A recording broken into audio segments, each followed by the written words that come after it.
bringing hope the world over. Hope Channel.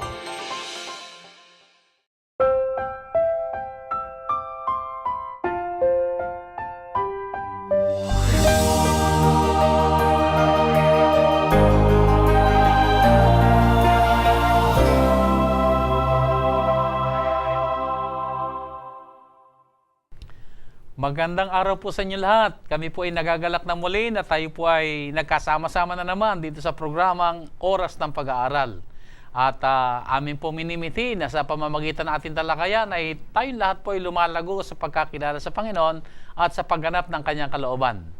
Ako pong muli ang inyong lingkod, Pastor Ben Casimiro, at dito po sa ating talakayan ay muli na naman natin makakasama ang masigasig nating leader ng komunikasyon, si Pastor Jose Orbe Jr. Welcome, Pastor. Maraming salamat, Pastor, at kami po ay nagbabalik upang ipagpatuloy natin ang ating paksang pinasimulan dito sa topiko ng pagiging alagad.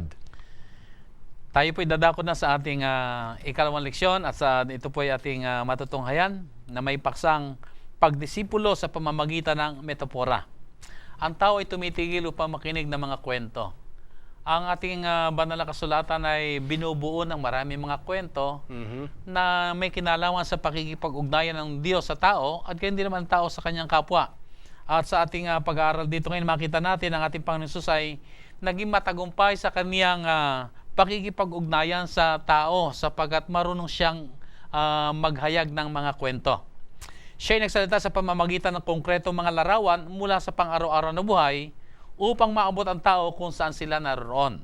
Sa madaling sabi ay ang paksa natin tatalakayin may kinalaman sa mga pagpapahayag ng Diyos sa mga katotohanan sa pamamagitan ng mga kwento. Pero bago tayo dumako dyan, ay tayo muna pa ay magkaroon ng ating pananalangin. Pangunahan tayo ni Pastor Orbe. Tayo po ay yumuko sa panalangin. Dakilang Diyos, Ikaw na lumalang ng buong sangkalangitan, ng lupa at lahat ng nabubuhay sa mundong ibabaw. Iguhit mo sa amin ngayon sa pamamagitan ng iyong mga salita ang mga katotohanan ng kabanalan, katwiran at ng iyong pagliligtas. Imulat mo sa amin, Panginoon, ang mga kaparaanan upang sa gayon din ay akayin namin ang mga humahanap ng iyong katotohanan sa pagiging alagad. O Diyos, pagkaloobang kami ng karunungan ng banal na Espiritu upang sama-sama namin itong maunawaan sa pangalan ng aming Panginoong Hesus. Amen. Amen. Maraming salamat, Pastor. Ang ating pong susing kaisipan sa ating pag-aaral sa leksyong ito ay ipinakita ni Jesus ang kapangyarihan ng kwento at parabola sa pagpapahayag ng katotohanan sa tao. Ang mga mahirap na kaisipan, kagaya ng salitang pag-aaring ganap, Pastor, yung salitang katuwiran, pagpapakabanal, ay ipinahayag ng Panginoon sa pamamagitan ng iba't ibang pamamaraan kagaya ng kwento o mga talinaga na mas madaling maunawaan ng mga tao. Sa ating pag-aaral na ito, maunawaan natin na ang mga kwento at na mga kwentong ito ay paglalarawan kung paanong higit nating maunawaan ang mga katotohanan sa banal na kasulatan. At tayo matuwa sa katotohanan na ang ating Panginoon Jesus ay nagtuturo sa atin sa iba't ibang pamamaraan at isa pa sa mga pamamaraan ay ang paghahayag ng mga kwento. Pastor, ang mga kwento ay madaling maalala. Madali nating maunawaan ang mga leksyong itinuturo sa atin kapag ito ay may mga kwento. Ano ba mga kwento na makikita natin sa banal na kasulatan na ang leksyon o ang aral o ang punto ay naipapadala sa tao? Alam mo, Pastor, ibabalik lamang natin yung ating pinasimulan nung nakalipas nating leksyon na malaking bahagi ng pagiging alagad ay yung tayo'y nakasalig sa salita ng Diyos. Kaya natin na pag-uusapan ang mga kwentong ito sapagkat nais natin na ang salita ng Diyos ay maging buhay. Hindi lamang sa ating pagbabasa, kundi higit sa lahat sa ating buhay at sa ating pagbabahagi sa iba. Sapagkat inaasahan tayo ng Panginoon bilang mabubuting mga alagad na tayo rin gagawa ng mga alagad ayon sa kanyang tagubilin. Kaya napakahalaga ng mga kwento, ng mga pagsasalaysay sa pamagitan ng larawan sa mga pangungusap upang maipasa natin ang mga katotohanan na ipinagkaloob ng ating Panginoong Diyos sa ating buhay. Okay. At sa ganitong paraan, Pastor, maraming ginamit ang ating Panginoong Hesus. Ang pangkaraniwang nalalaman at naalala natin, madali nating malagay sa ating kaisipan ay yung paraan ng talinhaga. No? At marami pang iba. Mayroon ding ginagamit ang Panginoon na tinaguriang analogy. No? Mayroon din ginagamit ang Panginoon na paghahalintulad, no? Or comparison. At mayroon din ginagamit ang Panginoon yung hanay ng mga halimbawa or list of examples. Lahat ng mga bagay na ito ay paglalarawan sa pamagitan ng pangungusap. Ginagawa ito ng Panginoon upang makintal ng malalim ang mga saligang doktrina na mahalaga sa ating kaligtasan. At higit nating makita yung liwanag ng katotohanan sa pamamagitan ng mga pakwento. Pastor, yung binabanggit ko kanina ay merong kwento dito sa aklat ng 2 Samuel Kapitulo 12. Ito yung kwento ng magkasala si David. At isinugo ng Panginoon ang propetang si Nathan, pero bago hindi diniretso ni propeta Nathan ang problema kay David, kundi gumawa siya ng kwento. So, paano mo nakita na ito naging epektibo kay David? Pastor, marami sanang paraan na ginamit si Nathan, no? Upang dalhin ang haring nagkasala sa pagkakilala ng kanyang kamalian. Pero sa gabay ng banal na espiritu, ito'y dinaan ni Nathan sa uri ng kwento na magpapakilala kay Haring David na siya ang nagkamali. No? At wala nang mainam pa kung hindi ikwento ni Nathan upang makita ni David doon sa kwentong yon na yon ang kanyang naging karanasan. Sapagkat kung tutukuyin na David sa isang hari na makapangyarihan na ikaw ay nangalo niya, ikaw ay nagpapatay, hindi ito magiging marahil ganon ang epekto kay David katulad ng ginawa niyang paghahalintulad o paglalarawan sa pamagitan ng kwento. Sapagkat may kapangyarihan si David. No? At maaaring maging defensive pa nga siya, o maaaring mapasamapas si Propeta Nathan dahil siya gumagawa ng akusasyon.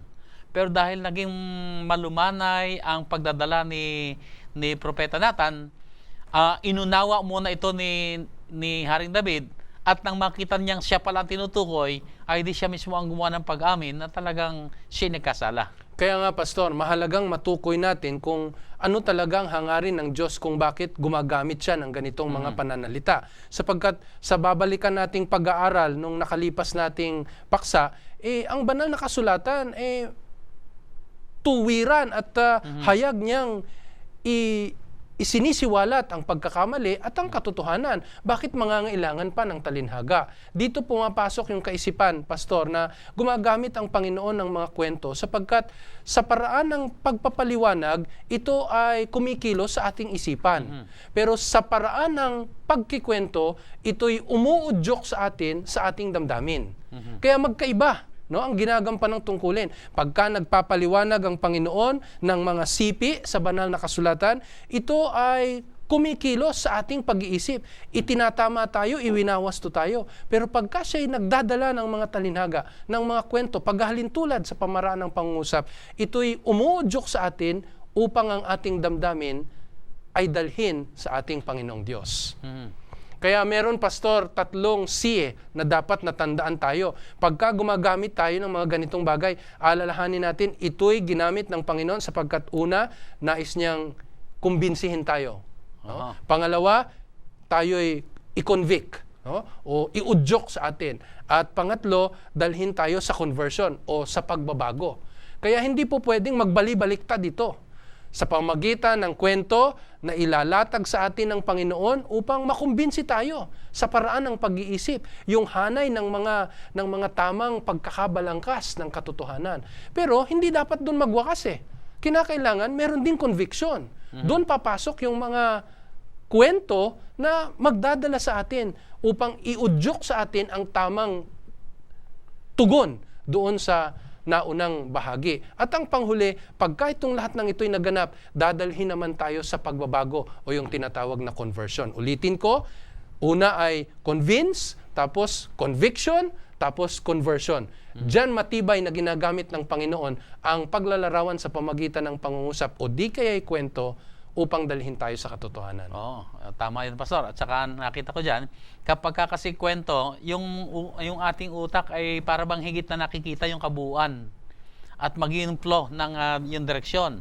So, higit tayo mas may malinaw na pag-iisip na magpasya o tumanggap ng mga mensaheng dinadala sa atin kapag ka ito ay nasa forma ng pakwento. Alam mo, Pastor, napakahusay ng ating Panginoong Hesus eh. Yayamang siyang talagang lumalang ng ating kaisipan eh. Alam mo, pag dinaan niya sa kwento, wala siyang iisipin na anumang bagay na hindi maintindihan. Kasi pagkakwento, anuman ang edad mo, matanda o bata, gusto ng kwento. Di ba? Totoo yan. O, pagkakwento, walang itinatanging mayaman o mahirap. Di ba? Pagkakwento, parehong nakikinig ang mayaman at mahirap. Kaya, mabisa ang kwento. Wala ring itinuturing na kung ikay nakapag-aral o hindi nakapag-aral. Dinadala ang mga ganitong kalagayan ng tao sa kwento upang maunawaan ang saligang katotohanan na nais ng Panginoon. Okay, dito sa ating lesson ay may katanungan binabanggit. Ano ba mayroon tungkol sa pagkukwento na ito ay nagiging makapangyarihang paraan sa pagpapahagi ng katotohanan? So, ang ilan doon ay nasagot mo na, Pastor, ano? Na ang kwento ay talagang very effective. Talagang very powerful to drive the point, ano? Pero sa kapakinabangan po ng ating mga taga-subaybay, Pastor, uulitin ko at ididiin ko lamang, yung explanation, yung intellectual, yun po ay umaapila sa ating kaisipan. Pero pagka sa pamaraan ng mga ilustrasyon o pagkwento o paghahambing, ito po'y nag-uudyok sa atin, sa ating damdamin upang gumanap bilang tugon doon sa naipaliwanag sa atin. Ibig sabihin, higit nating nadarama ang mga iba't ibang mga sitwasyon sa pamamagitan ng kwento. Kaya, At ito rin kasi yung ating pang-araw-araw na nakikita. Tama yun. Kaya kung common pa na nakikita ng tao yung karanasan ng yon o yung kwentong yon, ay higit niyang nararamdaman. Opo. Kaya nga minsan, di ba, naririnig natin, Pastor, yung mga salitang, ano ang moral ng kwento? Yan. Kasi doon napakabilis na maunawaan natin kung ano ang iniuuwi na katotohanan ng Panginoon sa ating mga puso. Okay. So naging napakalinaw na sa atin mga manonood na ang kwento ay ginamit ng ating Panginoon Hesus. Kaya siya naging napakabisa niyang nakapagpahayag ng mga katotohanan ng kanyang naisipabot sa sangkatauhan. Ngayon naman ay dadako tayo sa isa pang panibagong kwento. Sa aklat ng Mateo Kapitulo 7 ay merong binanggit ang ating Panginoon Hesus na kwento ng isang taong matalino na dumirinig at gumaganap ng salita ng Panginoon. At yung isa naman, isang taong mangmang na hindi gumaganap sa pag-uutos ng ating Panginoon. So paano mga talatang ito nakapagbabahagi sa pagkaunawa ng pagiging isang alagad? Ang tinutukoy, Pastor, dito sa Kapitulo 7, yung talinhaga o kwento ng pantas na lalaki na nagtayo ng kanyang bahay sa bato. At yung mangmang naman, doon nagtayo sa buhanginan. Alam mo, Pastor, sa kwentong ito, ipinakikita ng Panginoon yung tinatawag na analogy. Sa ganitong paraan, mabilis na maunawaan ng tao ang malaking pagkakaiba. Yung nagtayo sa bato at yung nagtayo sa buhanginan.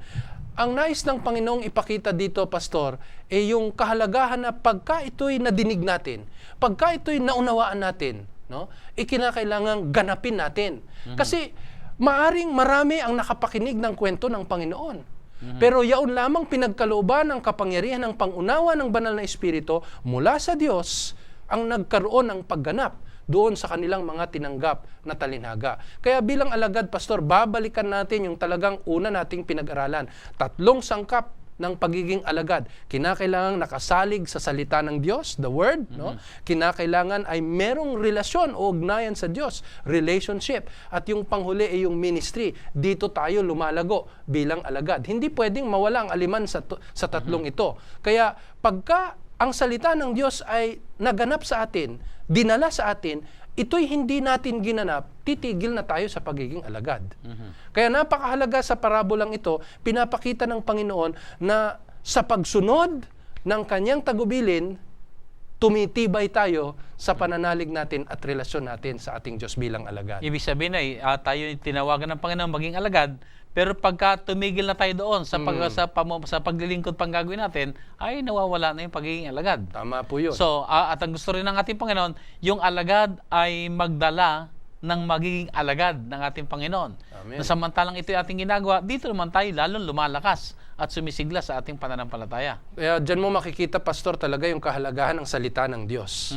Oh. Dyan lahat talaga magsisimula yung ating pagiging alagad. Kaya hindi po pwedeng isang paraan lamang na gagamitin ang salita ng Diyos upang magdala ng katotohanan sa maraming mga tao. Sapagkat iba't iba rin ang pagkakalalang ng Panginoong Diyos sa orientation ng tao. No? Ang ilan ay mabilis na makatunton sa kalooban ng Diyos sa pamamagitan ng kwento. Ang ilan naman mabilis na makatunton sa pamamagitan ng paghahanay ng mga halimbawa. No?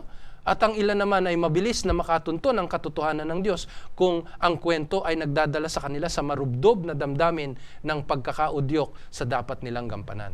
Okay, so ibig sabihin sa pamamagitan ng kwento, sa kwentong ito, ang Diyos din ang gumagawa para maunawaan ng tao ang mensahe. Kanya ang kwento, kanya rin ang pag-uudyok, kanya rin ang kapangyarihan upang ganapin mo yung inuudyok ng kwento. Pero meron din nabanggit ang ating Panginoon na ginawa niya ang paghahayag ng isang katotohanan sa pamamagitan ng parabola upang kung magkagayon, o talinaga, upang kung magkagayon, hindi maunawaan ng iba. At sa nais niya makaunawa, ay dumating sila sa pagkaunawa. So paano may papaliwanag ito, Pastor? Sapagkat hindi dahil hindi nais ng Diyos na sila'y makaunawa, kundi hindi nila inilalagay ang kanilang mga sarili sa katatayuan na magiging handa silang tanggapin ang pagpapala ng ating Panginoon. Ibig sabihin, maunawaan nila ito dahil handa sila Tama yun. na tanggapin ang salita ng Panginoon. Walang iniwan yan, Pastor, doon sa kwento o parabola, di ba, ng maghahasik. Ang ilan ay napapunta sa dawagan, ang ilan ay sa batuhan, at yung ilan ay sa magandang lupa. Kaya pagka inihahanda natin, iginaganyak natin ang ating mga sarili sa maayos at tapat na paraan upang tayo maging handa, edi sisibol nga sa atin ang katotohanan. Maunawaan natin ang mensahe ng Panginoon. Nabanggit mo rin lang, Pastor, ito sa mga hasik. Ito ay isang panibagong kwento sa aklat ng Mateo, Kapitulo 13. Ay makita natin dito yung talinhaga ng mga hasik at saka ang talinhaga ng trigo at pansirang damo. So, ano bang tinuturo ng mga talinhagang ito na may kinalaman sa pagiging alagad? Paano makakatulong ang mga talinhagang ito upang maunawaan natin ang panukala ng Panginoon sa atin bilang maging kanyang mga alagad? Tama yun. Sa parabola, Pastor, ng trigo, no? At yung mga panirang damo, hindi sa ating gawain yung makabatid, no, ng kahanatnan ng ating kapwa. Kanya parehong lalago yan Kung babalikan pa natin ang pinagmula na konteksto ng ating talinhaga, ipinakikita ng Panginoon na pagka pinapalago yung mga halamang ito, halos magkakamukha, Pastor. Yung damo at saka yung hindi mo makikita pananim. talaga. Maliban na ikaw ang naghasik. No? Kaya yung nagtapon ng trigo, yung talagang naghahasik, maalaman niya kung saan niya itinapon yung binhi ng trigo. At alam din niya kung paano sumasabay yung mapanirang damo. Pero yung trigo, hindi niya mababatid. No? Kaya dito mo makikita na sa ating pagiging alagad, tapat natin dapat nagampanan yung ating paglilingkod sa Panginoon, yung ating pananampalataya, yung ating pagsasalig sa banal na kasulatan. At Diyos lamang, dakong huli, ang tutukoy ng panirang damo at ng mabungang trigo. Ibig mo sabihin, Pastor, ay hindi nating karapatan ang gumawa ng paghatol. Siyempre. Kasi kung mabalikan natin yung kwento ng ating Panginoon sa pamamagitan ng nitong talinhaga ng trigo at saka ng panirang damo, ay since sila'y sabay na umusbong, ay ang kanilang mga ugat niyan maaari nagkakawing-kawing na rin.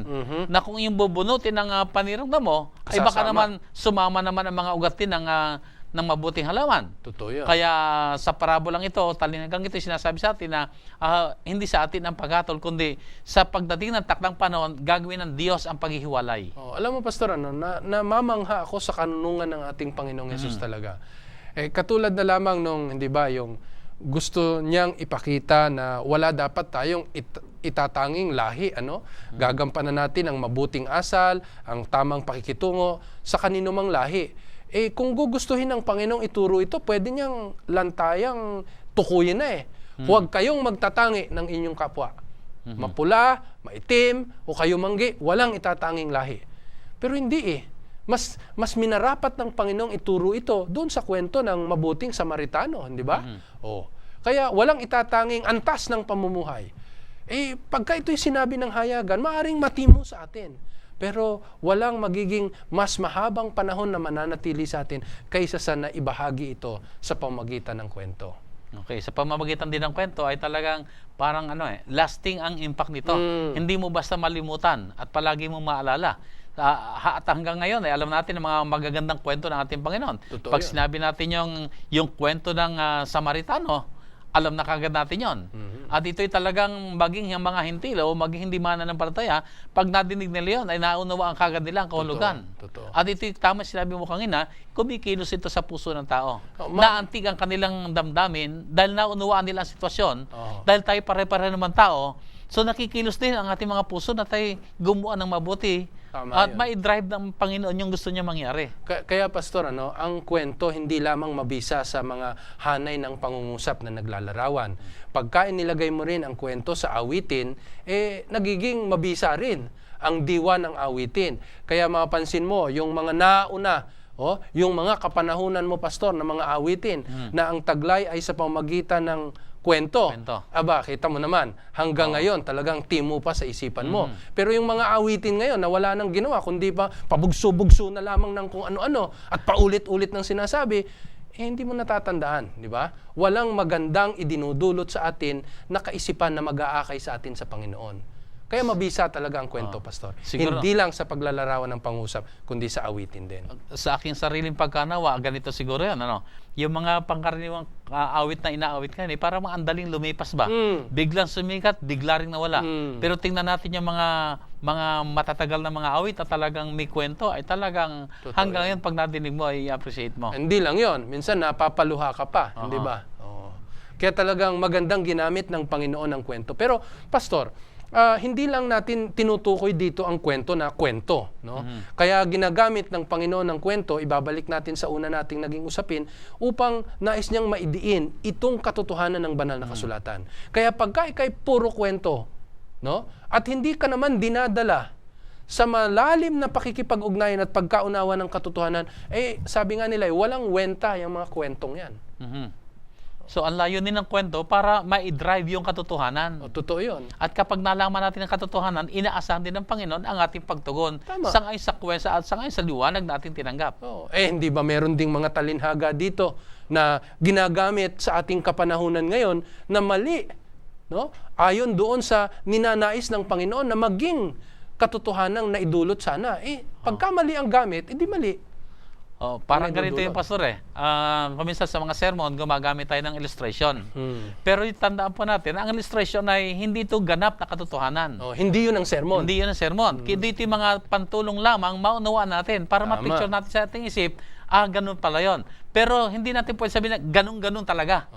Kundi ito yung mga pantulong lamang upang maunawaan natin. Kaya pastor, may malalim na responsibilidad ang gumagawa ng mga pamamahayag na ito na sinasangkapan ng kwento.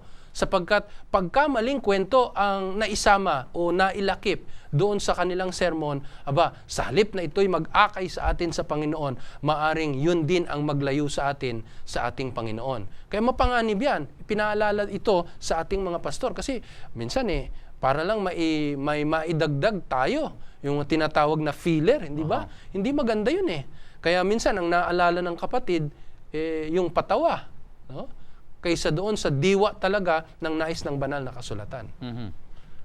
Pagkatapos ng sermon, mag-aantay ka doon sa likuran sa harapan ng church para batiin sila kung papaano kumilos ang Panginoon sa pamagitan ng sermon. Ang maalala sa iyo, pastor, talagang hindi ko malilimutan. Napakaganda talaga ng patawa mo. Diba? Hindi maganda. Kahit ako ba, nasasabi ko rin teka, bagamat tayo masaya nag-aaral, kasi maganda rin yung masaya nag-aaral, pero ang punto ay, ano yung natutunan mo? Kaya kung minsan nga kapag katapos ng aking message at may ibang binabanggit sila, ay talagang diniding ko, teka, parang iba yung napulot mo hindi ganyan ang gusto kong dalhin. Ako'y nagdala ng kwento, hindi para pulutin mo yung hindi maganda sa kwento, kundi yung maganda doon sa kwento na higit mo naunawaan ang mensahe ng Panginoon. Diyan mo makikita makapangyarihan ng banal na espiritu. Siya rin ang kikilos upang maitutok tayo doon sa tunay na diwa at hangarin ng kwento sa liwanag ng dinadalang katotohanan. Okay, Pastor. Sa ating leksyon ay binabanggit na ang ating Panginoong Hesus ay revolusyonaryo sa kaniyang pagdadala ng pabalita na siya may ginamit ditong sandata. Pero ang sandatang ito, hindi yung tabak na may dalawang talim, kundi ang kanyang ginamit dito yung salita ng Diyos na nagpapabagong buhay na nahayag sa pamamagitan ng talinhaga at metapora. Now, anong leksyon ang ating makukuha sa talinhaga at dalawang anak? O sa talinhaga ng dalawang anak at sa talinhaga ng dakilang hapunan na binabanggit dito sa aklat na Mateo. Meron dito binabanggit na dalawang talinhaga. Yung talinhaga ng dalawang anak. Marahil ito yung may dalawang magkapatid at merong tatay na inutusan yung kanyang dalawang anak. Anak, pumaron ka. Ang sabi nung lalaki ay, opo, pupunta ako, pero hindi pumunta. Yung isa namang anak, ayoko, pero siya naman yung pumunta. So, paano natin maiugnay ang kwentong ito o anong idinadrive ng kwentong ito sa pagiging isang alagad ng ating Panginoon? Sa parabolang ito, Pastor, mapapansin mo na ang nagsugo doon sa dalawa, no, ay ang ama. No? Kaya tinutukoy ng parabolang ito yung mga tinawag na ng Panginoon. No? At sa kabila ng pagkakatawag sa kanila, mahalaga pa rin ang pagsunod. Nung nauna nating ipinaliwanag kanina, ito yung pangkahalatang pagkakatawag ng Panginoon sa mga nakakarinig at gumaganap ng kanyang kalooban. Pero ito, may mithiin ng Panginoon na tukuyin silang mismong tinawag sa kanyang pangalan. No? Kasi mga anak ito nagdadala ng kanyang pangalan.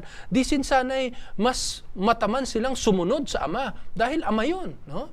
Kaya dito idinidiin ng Panginoon ang kahalagahan ng pagsunod bilang anak ng ating Panginoong Diyos. Kaya merong sumusunod, bagamat sa una matigas ang ulo o aayaw. No? Sa mga anak ng Diyos, ang ganitong karanasan ay naruroon sa mga tagapakinig ng panahon ng ating Panginoong Hesus. Yung nagsabi na ayaw niya, pero nakita natin nagsisirin siya at siya sumunod din. Kaya mahalaga na ginamit dito ng Panginoon yung paglalarawan ng magulang sa mga anak, di ba? Para ipakita na yung mga tinawag ng Panginoon ay nagdadala ng kanyang pangalan. Sana'y masidhin nilang susundin. Kaya kita mo, magaling ang pagkakagamit ng kwentong ito upang ipakita yung relasyon ng magulang doon sa mga anak, sa sumunod at sa hindi sumunod. At saka isang magandang punto rito na kinakita, ito mga inuutosang ito, mga anak na ito. O kung sa ating pangkapanahonan ngayon, tayo sumusunod dahil tayo meron ng relasyon sa Diyos. Tama. Dahil ginawa na niya ang pagligtas sa atin, ay inaasahan naman niya ngayon ang pagsunod. Hindi niya ito inaasahan sa mga wala pang relasyon sa Kanya. Kaya hindi maaaring mangyari na sinasabi ng iba na tayo naligtas sa pamamagitan ng pagsunod o sa pamamagitan ng gawa. Malabo ito. Sa halipa ay makita natin, tayo talaga iniligtas sa biyaya ng Panginoon at yayamang tayo meron ng relasyon sa Diyos, ay narito ngayon ang ating pagsunod. Yan. Kaya Pastor, makikita mo ngayon ang pagkakaiba. Doon naman kanina sa ginamit natin na talinhaga, yung mga sumusunog, yung mga nakikinig, no, at gumaganap, pagkatapos na mapakinggan ng Panginoon, iba naman dito. Kaya sa iba't ibang paraan ng talinhaga, na ipadadama ng Panginoon, kanyang naiuuwi ang katotohanan na nais niya sa pamamagitan ng mga talinhaga. At para po sa ating mga manonood, ating po tinatalakay dito ang iba't ibang mga kwento, iba't ibang mga parabola. Hindi tayo masyadong nagtutuon ng pansin doon sa laman. Pero ang gusto nating idiin dito, may iba't ibang pamamaraan kung paano maida-drive ang ating mensahe ng Panginoon. Tama yun. Kaya kasi nga, Pastor, ang idinidiin natin, ang isang alagad ay tapat na susunod sa salita ng Diyos at gagamit din ito sa mga pamamaraan na makabago, ngunit hindi mawawala ang katotohanan na nais ng Panginoon. Sapagkat tayong mga alagad, dapat gumawa rin ng alagad. Paano natin ito magagawang kapanapanabik sa mga gagawin nating alagad ayon sa panukala ng Panginoon kung hindi natin magagamit ang salita ng Diyos na epektibo? At isang pamamaraan ay yung paggamit ng kwento. At saka ito nga, tayo kailangang mag-iwan din ng mabuting halimbawa. Bilang alagad ng ating Panginoon, ipakita natin yung kasiglahan natin at yung kasabikan natin na tayo sumunod sa kanyang mga kalooban. Isang magandang halimbawa dyan, Pastor, ang dapat na una talaga nating gawing mga alagad ay yung ating kasambahay. No? Lalong-lalo ng ating mga anak. Paano mo maipapaunawa yan sa mga anak mo? Dapat magawa mong alagad ang mga anak mo. Kung ito'y mga bata pa, gagamit ka ng talinhaga. Bakit? Nauunawaan ito ng matanda nauunawaan din to ng bata. Kaya walang panganib eh. Wala kang makikita na hindi aangkop ang kwento. Nga lang, magiging maingat tayo sapagkat pagka ito'y mali ang pagkakalapat, pwedeng mamali nga ang dinadala nating pabalita. May halimbawa tayo, Pastor, katulad na lamang nung talinhagan ni Lazaro. Diba? At saka ni Abraham. Yan ang pangkaraniwang na nabibigyan ng ibang kahulugan.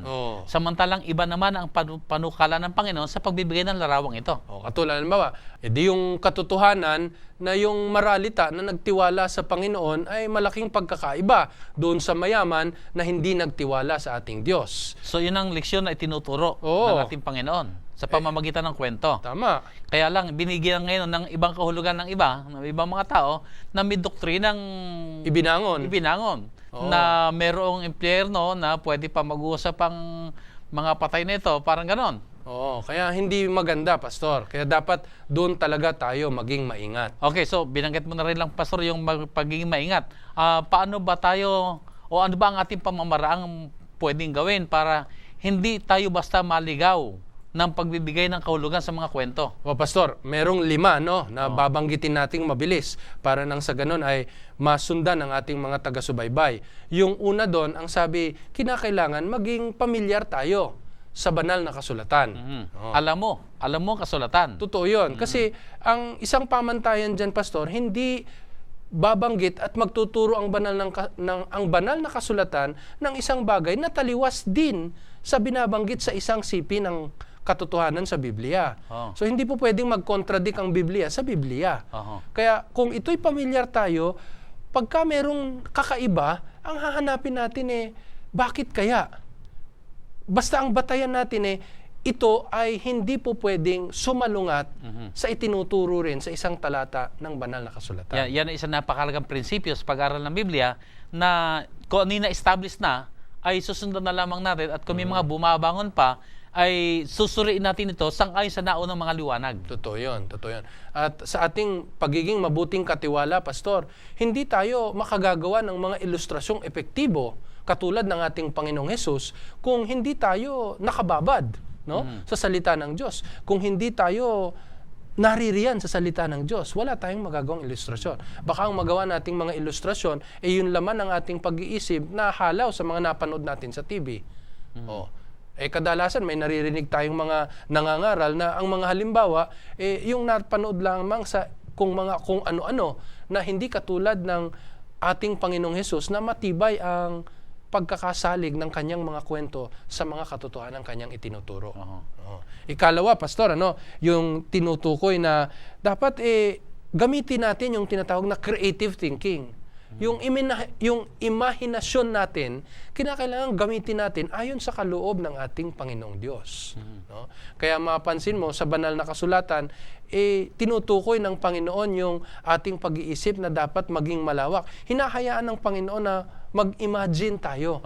Diba? Pero dapat may mga pamantayan na hindi ito taliwas sa kabuuan ng itinuturo ng banal na kasulatan. Yan ay nakita natin kanina na ginamit ni Propeta Nathan na nung lapitan niya si David, ay gumawa siya ng kwento, pinalitan ng mga karakter, pero nandoon ang direksyon. Hindi yung tunay na naganap. Hindi tunay na naganap. Pero kathang isip ni Nathan. Halimbawa, sa halip na si David yon, ay ginawa niyang may mayamang lalaki.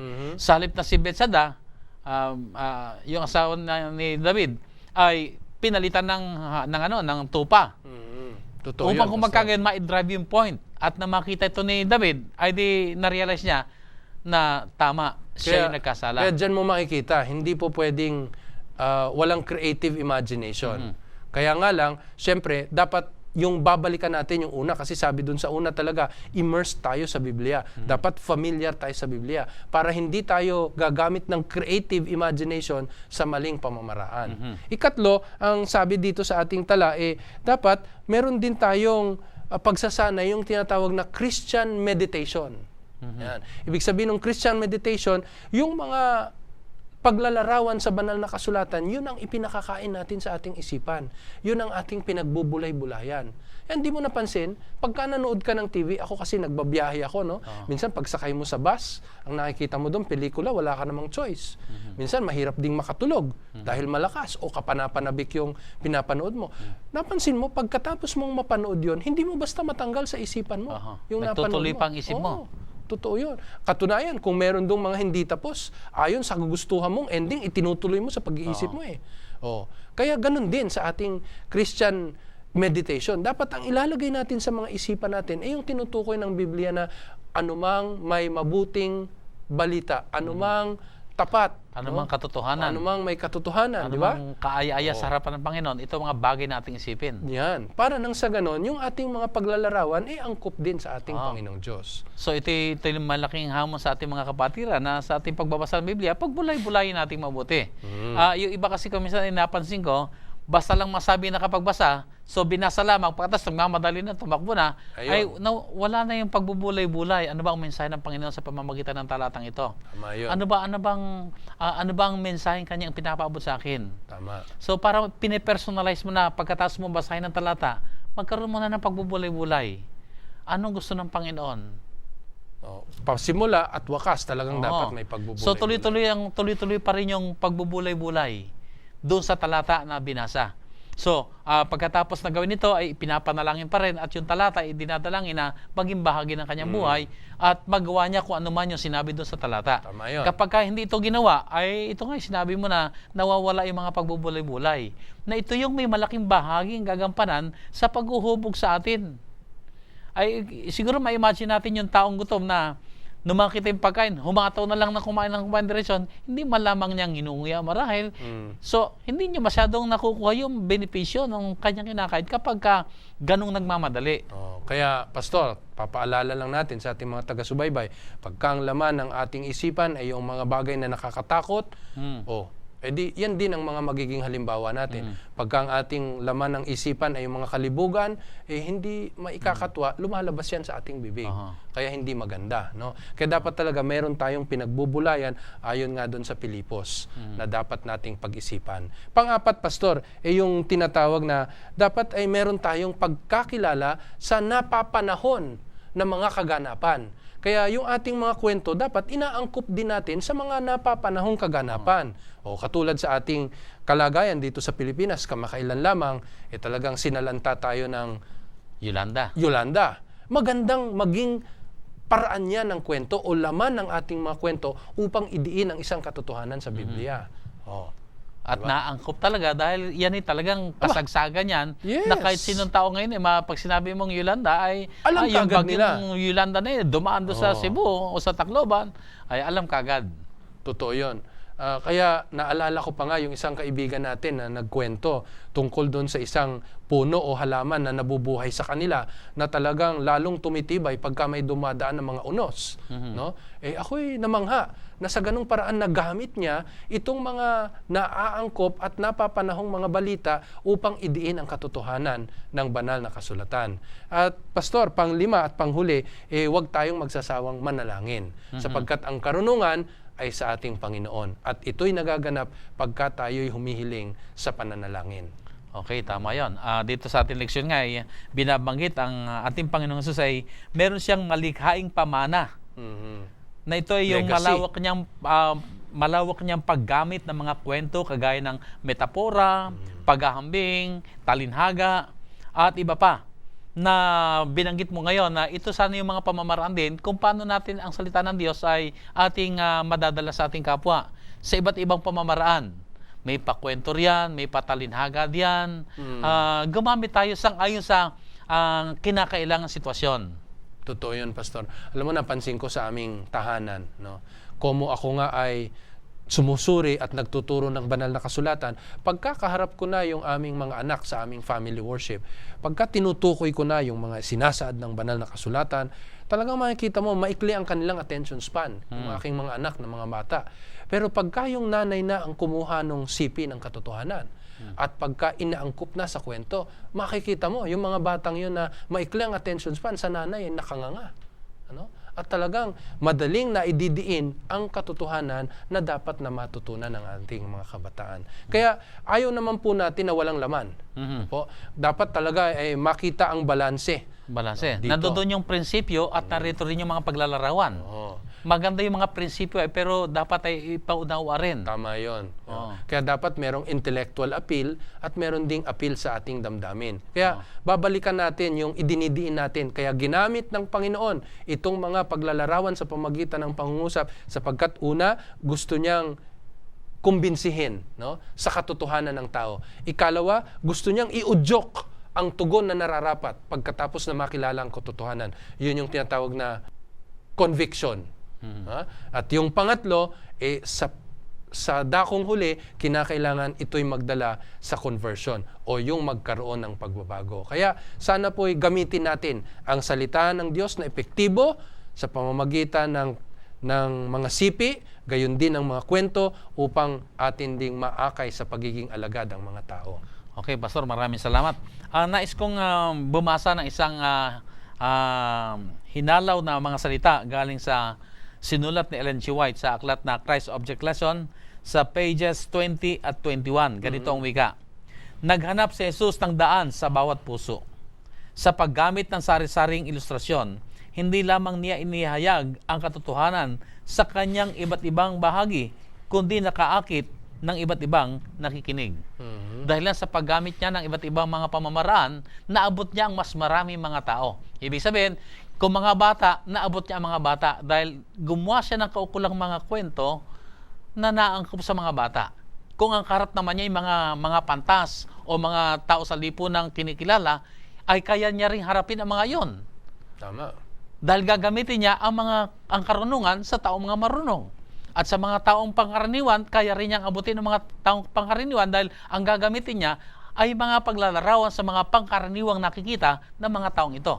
So sa madaling sabi, ay naabot niya ang mas marami mga tao dahil gumagamit siya ng iba't ibang pamamaraan na kagaya nito mga nabanggit na mga kwento at mga talinhaga at mga metaporya o mga paghambing na sa pamamagitan ng mga ito, naiaabot niya, na ipapadala niya ang mensahe ng kaligtasan at pagmamahal sa tao. Alam mo, Pastor, ang pinakamabuti na sigurong halimbawa natin ng pagiging alagad na gumagawa rin ng kanyang mga alagad sa pamamagitan ng tamang pagsinsay ng banal na kasulatan, si Pablo. Di ba? Si Pablo, gumamit din siya ng maraming mga talinhaga, maraming mga paglalarawan upang ituro ang katotohanan na tinanggap niya sa ating Panginoong Hesus. Hindi lamang siya naging mabuting katiwala at alagad ng ating Panginoon, kundi marami ring mga itinuring sa banal na kasulatan na naging alagad ni Pablo sapagkat ginamit niya ng mabisa ang banal na kasulatan maging ang mga kwento upang magdiin ang mga katotohanan. Tama yan, Pastor. At yan ang pinakadiwan ng ating pag-aaral sa lesyong ito, mga minamahal na mga manonood, na ang ating pag-aaral ay mayroong pagbibigay sa atin ng kaisibang abutin natin ang iba't ibang mga tao. Lapitan natin ang iba't ibang mga samahan. Paroonan natin ang ating mga sambayanan at gawin silang mga alagad ng ating Panginoong Hesus. Kalinsabay nito ay bagamat sa ating kapanahonan ay mayroong mga technological advancement, nasabi nating maraming mga kasangkapan o gadget na gagamitin, pero sa ating pag-aaral dinidiin, iba pa rin ang gamitin natin ang mga kwento na sa pamamagitan nito ay maabot natin ang iba't ibang mga tao upang maipadama sa kanila ang paanyaya ng Panginoon na sila rin ay tinatawagan maging mga alagad sila ng ating Panginoong Hesus. Totoo yun. Kay Pablo, Pastor, mabalikan ko lang. Ang isa sa pinakamabisang kwento na nagamit niya sa pagtuturo ng katotohanan sa ating Panginoong Hesus ay yung kanyang personal na pagsaksi. Diba? Yung binagong buhay niya.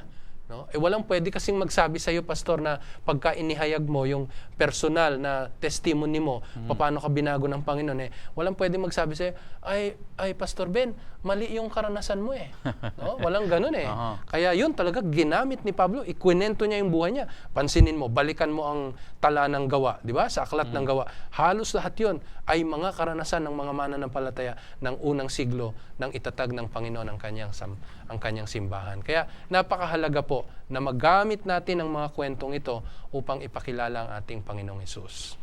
Okay, maraming salamat. At sa ating po mga manonood, sana po hindi lamang natin natutunan at ang mga bagay na ito na ating pinag-aralan, kundi ito'y hamon din sa atin.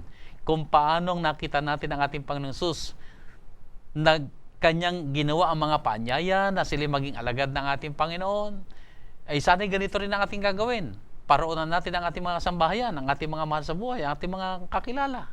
At hayaan po natin sa pamamagitan ng ating mga pagkukwento sa kanila ng kabutihan ng Diyos, ng pagliligtas na ginawa sa atin ng Panginoon, sila rin ay maakay at magkaroon ng kasabikang magpasakop na rin sila sa ating Panginoon at makasama natin silang naghihintay sa pagbabalik ng ating Panginoon.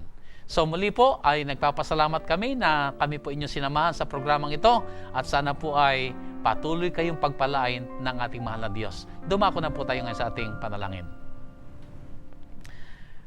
Dakila at banal namin Diyos, pinupuri namin kayo at pinapasalamatan. Kayo'y palagi ang nagmamahal sa amin at ipinapahayag ito sa maraming kaparaanan.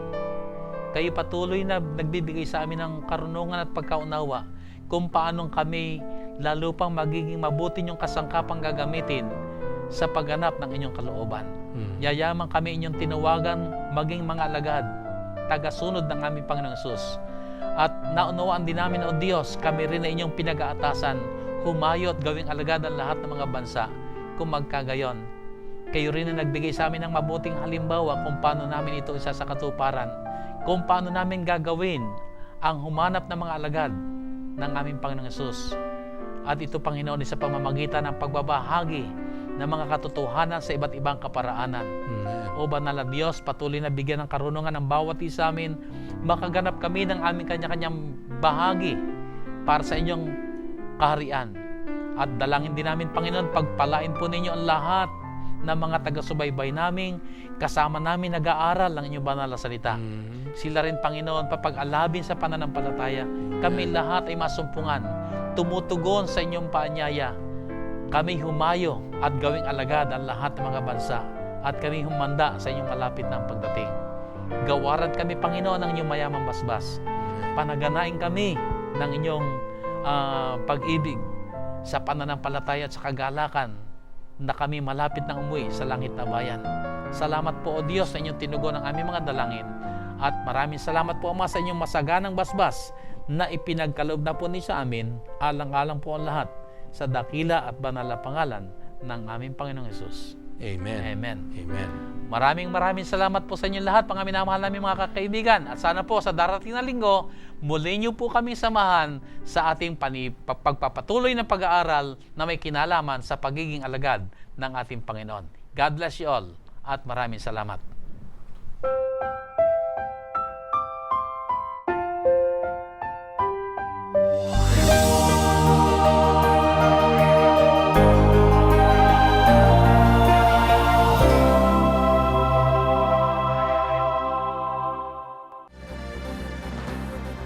Presenting the best news in the world.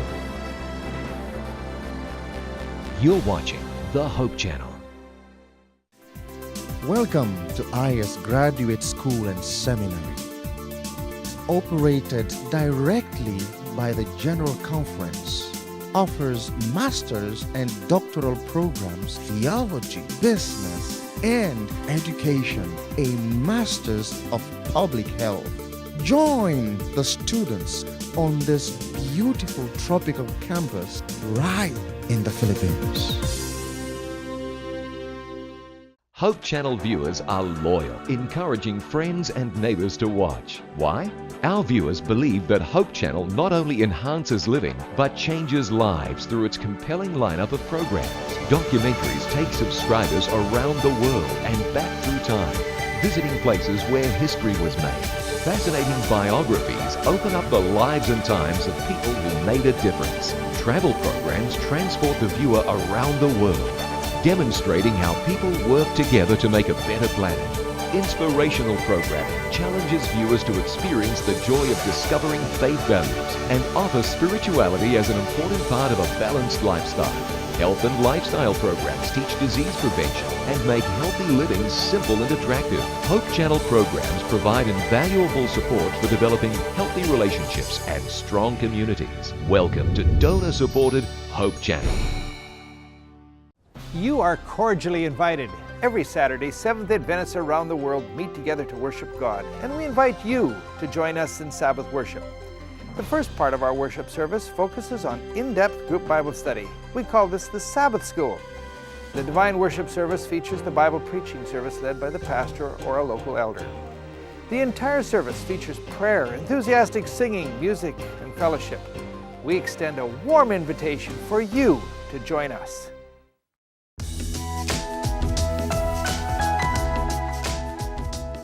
With the high rate of divorce today, many young adults who are dating are wondering if it's worth it to be married. Is it possible to be happy in marriage? Well, one of the challenges of marriage is that oftentimes people are either too negative or too idealistic about their relationship. Marriage can be great, but because no one is perfect, there are no perfect marriages. So couples need to learn that there will be bumpy times as well as great times. And because of that, they need to realize that people will make mistakes. And so you need to learn to be forgiving, understanding, and realize that there's no perfect marriage because there are no perfect people. But if you are aware of that fact and you know that marriage is difficult, then you can prepare yourself and respond in a way that's constructive and that can build your marriage.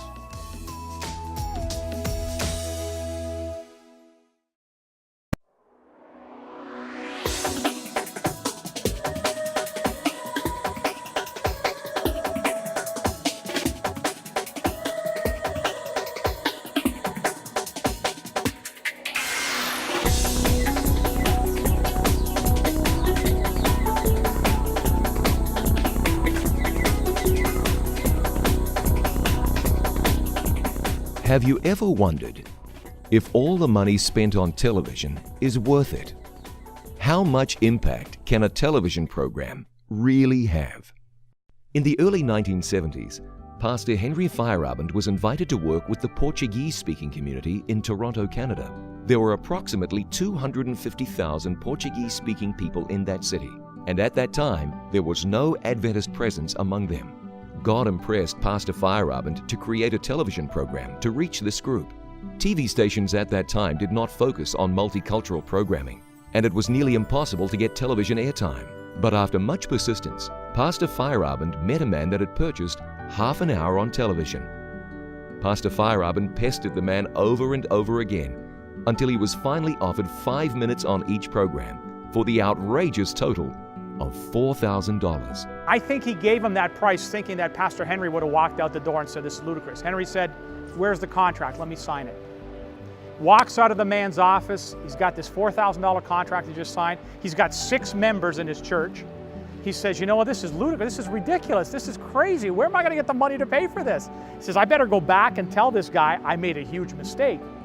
But then he stops midway and he says, "But what if this door is being opened by God?" Anyway, he decides to head back to this little Ukrainian church that this Portuguese group was renting a room there. He goes to the mailbox as soon as he arrives at the church, and in the mailbox is a letter addressed to him personally. He thought that was kind of strange. He opens this envelope. Inside is a note from a friend he hadn't seen in 20 years. The gentleman's name was Dr. Edgar Latimer from Massachusetts. A little note in there simply said, "Henry, I thought you might need this. Enclosed is a $1,000 check." By the end of the week, another $3,000 had come in. Now the entire series of telecasts could be completely paid for. Now the focus began on, well, what am I going to do in 5 minutes? I mean, for those of you that do television, you know that 5 minutes on television, that's 140 words a minute, that's 700 words. It's not a lot of time. After much thought and consideration, Pastor Feyerabend decided he would speak on the topic of prayer. Those first 5 minutes were live, and in the 700 words he spoke, he said, "Some people tell me God is dead, but I know He is alive because I just spoke to Him." That resonated with his audience. The program comes to an end. Pastor Henry says, if you're watching this program and you'd like to receive a Portuguese Bible, call the number that appears on the screen right now.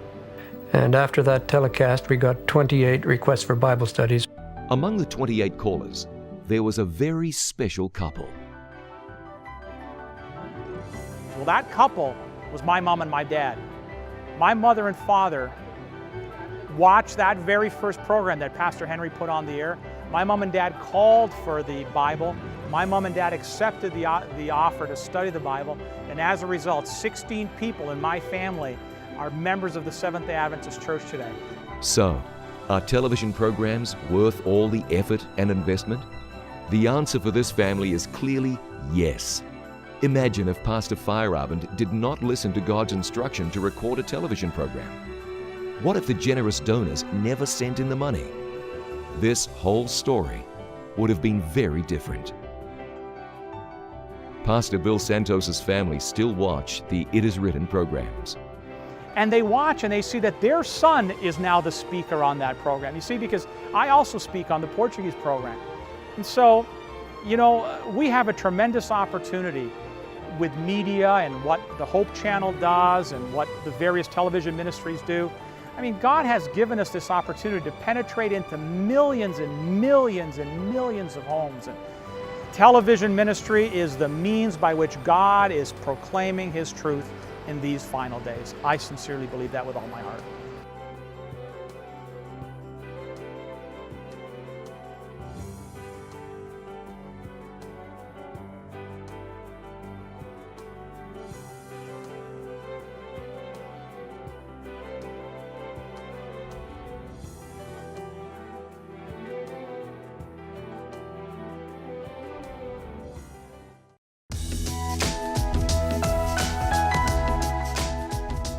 Do you find parenting a challenge? If so, you're not alone.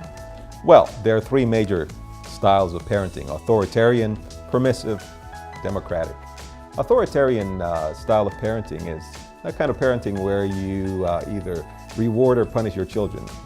Parents who parent this way yell, scream, hit, and it's just not a very good way of parenting. It also models for children how to problem solve, and this is how they solve their conflicts. Well, permissive parents oftentimes don't set any boundaries, and so their kids have a lot of freedom but no limits. And what happens with that is that kids have a difficult time functioning in society.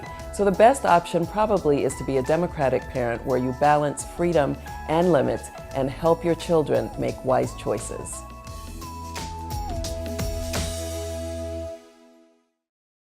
Every project, every shooting, every dream that comes true comes with a price, hard work. But with every production, every script, every realized dream comes a renewed heart and life. For every broadcast, every sermon, every song, there is an opportunity to reach hearts. All of these are part of the great mission of life, to plant hope. There are multitudes of people around the world, and God wants to speak to everyone individually, to touch their hearts as if there is no other one. Sometimes this is done through a computer with the living Word. Sometimes a simple pamphlet with the Word. At other times, TV, radio, sometimes the Word through a man, but always a heart in need of love. In Peru, a preacher called out to a man from among the congregation. It was a special live broadcast. Amazingly, it was a man hired to operate one of the cameras on this TV production. We needed his services, but God wanted his heart. A cameraman who had made no commitment to the Lord, but the power of the Word penetrated his heart and mind, and he accepted Jesus. Guillermo, deja tu cámara ahí donde estás. Hoy es una noche de gloria para ti. Guillermo left his post at the camera and came to the front of the church. Te bautizo en el nombre del Padre, del Hijo y del Espíritu Santo. Amén. Guillermo Eduardo abandoned his secular life and was born to a new era.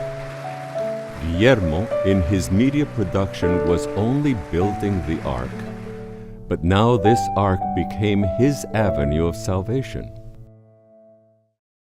Just as Christ revealed himself in the Jordan as the Son of God, so it was that he revealed himself in the life of Guillermo.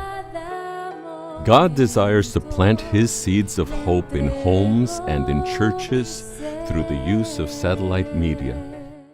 And Jesus says, "What I tell you in the dark, speak in the daylight. What is whispered in your ear, proclaim from the roofs. This message of hope encourages us to shout from the rooftops through satellite dishes and antennas that Jesus is our hope for salvation.